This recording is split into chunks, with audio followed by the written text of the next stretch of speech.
नमस्कार, स्वागत है आपका द फोर्थ स्टेज यूट्यूब मंच पर। मेरा नाम है रविंद्र सिंह शोरान और इस वक्त जो खबर है, वो खबर है संसद से जुड़ी हुई। संसद का सत्र चल रहा है, बजट सत्र इसका नाम है। 3 सत्र होते हैं, आप जानते ही हैं। बजट सत्र, शीतकालीन सत्र और मॉनसून सत्र।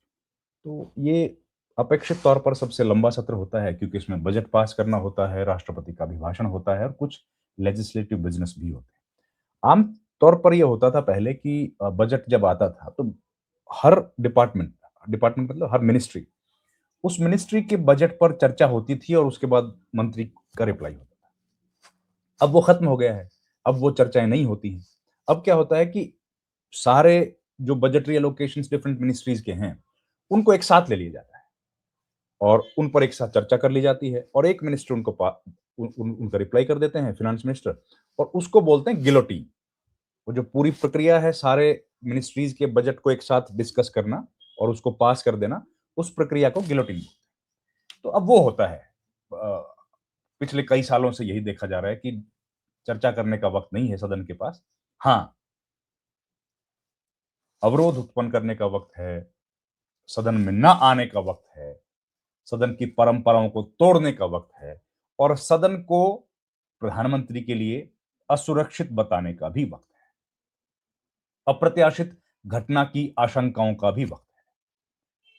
हमने देखा प्रधानमंत्री नरेंद्र मोदी को सदन के भीतर ना आने की सलाह, आग्रह किया लोकसभा अध्यक्ष ओम बिरला ने। ओम बिरला आप जानते हैं सदन के संरक्षक हैं, लोकसभा में सबसे अहम ओहदे पर वो हैं, सबसे बड़ा उनका आसन भी होता है, सबके सामने बैठते हैं, बाकी सब उनके सामने बैठते हैं। तो जाहिर है सबसे बड़ा ओहदा उनका है। उनका जो नियम हैं, जो परंपराएं हैं, उनके अनुसार उनकी जिम्मेदारी है कि सदन के हर सदस्य को सुरक्षित और संरक्षण देने, सबको सुरक्षित रखें, सबको संरक्षण दें। ये जिम्मेदारी है ओम बिरला की या किसी भी स्पीकर की, चेयरमैन की, जो राज्यसभा के चेयरमैन हैं उनकी भी। लेकिन सवाल ये उठ रहा है कि जब इस तरह की घटना की आशंका हुई कि प्रधानमंत्री के साथ कुछ अप्रत्याशित घटना हो सकती है, तो इसके बाद क्या कार्रवाई की गई? क्या लोकसभा अध्यक्ष ने इसकी जानकारी किसी को दी? क्या इस बारे में केंद्रीय गृह मंत्रालय को सूचित किया गया? एनएसए अजीत डोभाल को जानकारी दी गई? या संसद के भीतर, लोकसभा के भीतर क्या कोई इसके लिए कमेटी बनाई गई जो जांच करेगी इसकी? असल में क्या है, अगर संसद के भीतर के सिस्टम को हम लोग समझने की कोशिश करें, तो संसद में जब लोकसभा की कार्रवाई चलती है तो केवल 2 लोगों को वहां पर जाने का अधिकार है। 2 लोग मतलब जो सदस्य नहीं है, 2 लोग। एक 2 लोग का मतलब एक ही है वैसे तो, 2 अलग-अलग नौकरियां हैं। एक जो लोग वहां पर रिपोर्टर्स जिनकी जिम्मेदारी, जिनकी ड्यूटी है, वो अंदर जाते हैं और टेबल आप देखते होंगे, उस टेबल पर वो लोग बैठ के काम करते हैं। उनकी रिस्पॉन्सिबिलिटी, वो लिखते रहते हैं, वर्बेटिम लिखते हैं। जो भी भाषण होता है, जो भी लिखा जाता है, वो वर्बेटिम लिखा जाता है। एक-एक शब्द लिखा जाता है उसका। तो वो जो रिपोर्टर्स के डेस्क आप देखते हैं, उन लोगों को इजाज़त है वहाँ बैठने की। एक जो वहाँ पर जो स्टाफ है, वो किसी सांसद को अगर भाषण देते वक़्त पानी चाहिए या कोई चिट्ठी लिख के दूसरे सांसद को भेजना चाहता है, तो वहाँ पर हेल्प करने के लिए स्टाफ होता है। फिर तीसरा, सभापति या अध्यक्ष के बुलाने पर, उनके आदेश पर मार्शल्स। मार्शल्स आप देखते हैं 2 लोग जो लोकसभा अध्यक्ष और चेयरमैन के साथ खड़े होते हैं।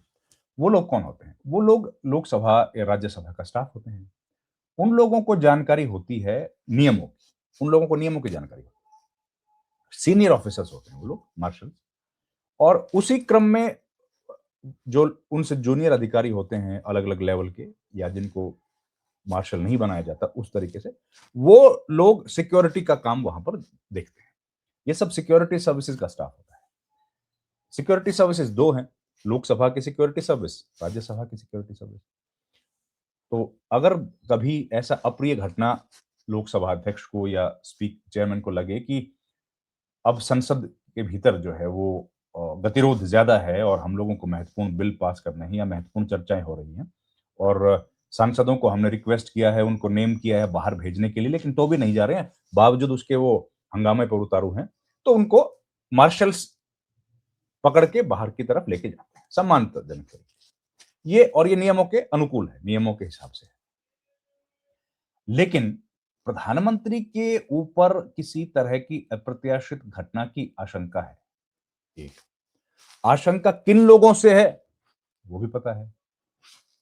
वो भी पता है किन से है।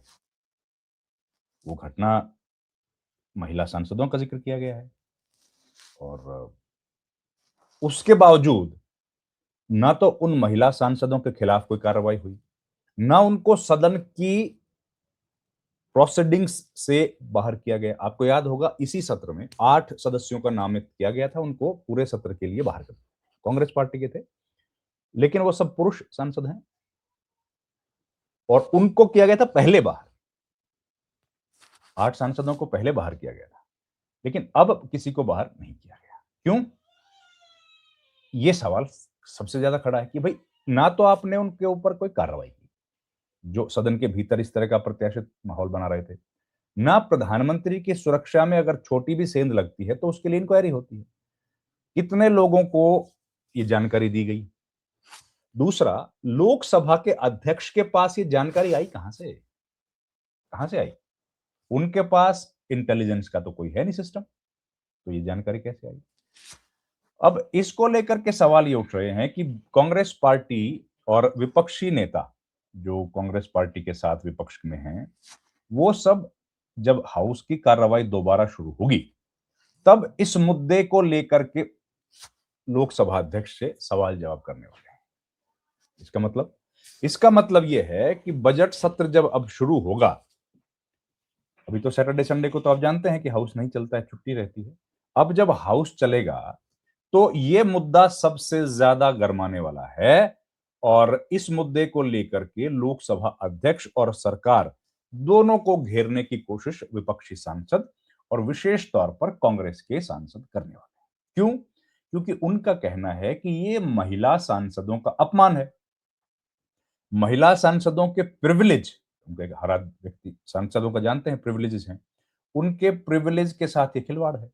तो ऐसी स्थिति में लोकसभा अध्यक्ष को या तो उन लोगों के नाम सार्वजनिक करने चाहिए, उन महिला सांसदों के नाम, और उसके बाद यह बताना चाहिए कि प्रधानमंत्री की सुरक्षा एंश्योर करने के लिए क्या किया गया। अब प्रधानमंत्री की सुरक्षा को एंश्योर करना केवल सत्ता पक्ष के सांसदों की जिम्मेदारी तो है नहीं, वो तो प्रतिपक्ष के सांसदों की भी है, वो तो लोकसभा अध्यक्ष की भी है, वो तो सबकी जिम्मेदारी है। तो ऐसी स्थिति में अगर उनकी सुरक्षा को लेकर के सवाल खड़े हो रहे हैं, तो इसका संदेश विदेशों में क्या जाएगा? भारत के प्रधानमंत्री अपने सदन में, और सदन की जो इमारत है, लोकसभा की, राज्यसभा की, संसद की जो इमारत है, वो तो विश्व की सबसे, भारत की कम से कम, विश्व की तो वैसे तो विश्व की सबसे सुरक्षित इमारत होनी चाहिए। वहां पर तो किसी भी व्यक्ति का छोड़िए, कोई भी अ, जिसको कहा जाता है बड़ी सामान्य भाषा में कि परिंदा भी पर नहीं मार सकता, वैसी स्थिति होनी चाहिए। हर आने जाने वाले पर, सांसद पर नजर होनी चाहिए, होती है, वहां तो कोई जा नहीं सकता।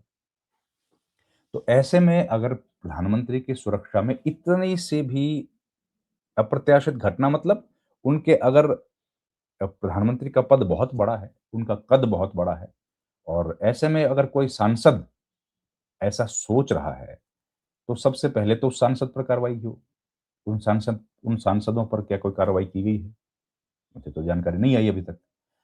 लेकिन जब सोमवार को ये सदन की कार्रवाई शुरू होगी, तो ये मुद्दा बड़ा बनेगा, क्योंकि ये सामान्य बात नहीं है और कांग्रेस इसको लेकर के स्ट्रेटेजी तैयार कर रही है कि किस तरीके से सदन के भीतर घेरा जाए।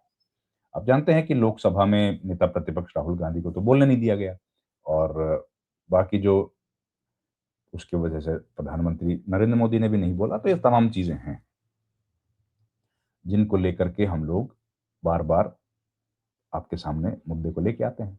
देखते हैं मंडे को जब हाउस चलेगा तब क्या होगा। इस वीडियो में इतना ही। आपसे रिक्वेस्ट है हमारे चैनल को लाइक, शेयर, सब्सक्राइब ज़रूर कीजिए। आपका बहुत-बहुत धन्यवाद। Thank you very much. नमस्कार।